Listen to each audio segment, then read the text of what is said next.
ઉપલેટામાં કોંગ્રેસ દ્વારા એસઆઈઆરની કામગીરી સામે આવેદનપત્ર આપવામાં આવ્યું છે। કોંગ્રેસના કાર્યકરો અને સમર્થકો મોટી સંખ્યામાં મામલતદાર કચેરી પર ઉપસ્થિત રહ્યા અને એસઆઈઆરના ફોર્મ 7માં ખોટી રીતે મતદારોનો મતાધિકાર કાપી નાખવાની અને ષડયંત્ર રચવાની ફરિયાદ ઉઠાવી। કોંગ્રેસના દાવા મુજબ માઇનોરિટી સમાજના કેટલીક મતદાર યાદીમાંથી નામ કમી કરવામાં આવ્યા છે। ઉપલેટા તાલુકા કોંગ્રેસ પ્રમુખ સહિત મોટી સંખ્યામાં લોકો સાથે આવેદનપત્ર મામલતદારને સોંપી ષડયંત્રને બંધ કરવા અને ચૂંટણી પંચ દ્વારા યોગ્ય તપાસ કરી કાયદેસર કાર્યવાહી કરવાની માંગ કરી છે। આજરોજ ઉપલેટા મામલતદાર મુકામે એસઆઈઆરની કામગીરીમાં જે પ્રથમ મુસદ્દો જાહેર થયો છે મતદાર યાદીનો, એમાં જે લોકોના 7 નંબરના ફોર્મ ભરી અને ગેરરીતિઓ જે કરવામાં આવી છે એ ગેરરીતિઓને લઈ અને એક જ કોમ્યુનિટીને ટાર્ગેટ કરી અને નામો જે રદ કરવા માટેની અહીંયા પ્રવૃત્તિ જે કરવામાં આવી છે એની યોગ્ય તપાસ થાય અને એમાં જે પણ લોકો આ જે ફોર્મ અહીંયા રજૂ કર્યા છે એની ખરાઈ થાય અને સીસીટીવી કેમેરા દ્વારા એનું બધું જ એમનું ખરાઈ કરવામાં આવે અને એની ઉપર યોગ્ય કાર્યવાહી થાય એ પ્રકારની માંગ સાથે આજે ઉપલેટા શહેર અને તાલુકા કોંગ્રેસ સમિતિ અને માઇનોરિટી દ્વારા આ આવેદન અમે મામલતદારશ્રીને આવેદનપત્ર આપ્યું છે। મોટા ભાગે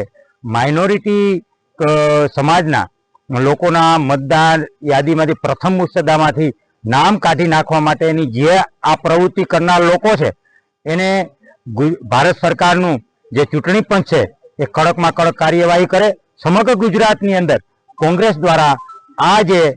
કાર્યવાહી જે પ્રવૃત્તિ કરનારા લોકો છે એને ખુલ્લા કાઢવા માટેનું આ આવેદનપત્ર અને જહેમત બધાએ ઉઠાવી છે અને સમગ્ર ગુજરાતમાં હજી આજથી પણ અમે તીવ્ર કાર્યક્રમ આપવાના છીએ।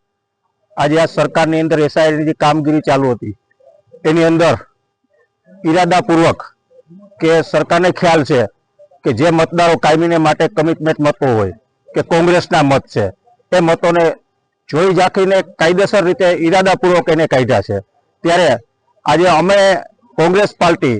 આજે આવેદનપત્ર મામલતદારશ્રીને આપેલું છે અને આનો અમને ન્યાય નહીં મળે તો હજી પણ અમે ઉચ્ચ અધિકારીને પણ આવેદન આપવાના છે અને ધરણા માટે બેસવાના છે। બીજા નંબરની વાત એ છે કે જે તાલુકા પંચાયતની અંદર જે મનરેગાની યોજના ચાલુ હતી એનું પણ નામ એનું બદલાવી અને અત્યારે જે કામગીરી હાવ ઠપ થઈ ગઈ છે, જે મજૂરોને જે રોજીરોટી મળવાની હોય એને પણ અત્યારે રોજીરોટી મળવાનું બંધ કર્યું છે। તો આ સરકાર એની તાનાશાહી ચાલુ છે અત્યારે। તો અત્યારના સમયની અંદર ચૂંટણી નજીક આવી રહી હોય અને ટૂંક સમયની અંદર આ મતદાર યાદીના જે કાંઈ છેડા કર્યા છે એનો સુધારો નહીં થાય તો અમે ચૂંટણીનો પણ બહિષ્કાર કરાવશું અને આમ બધા ગામડાની અંદર જે કાંઈ મતદારો છે એ મતદાન નહીં કરે એવું પણ અમે કરાવશું।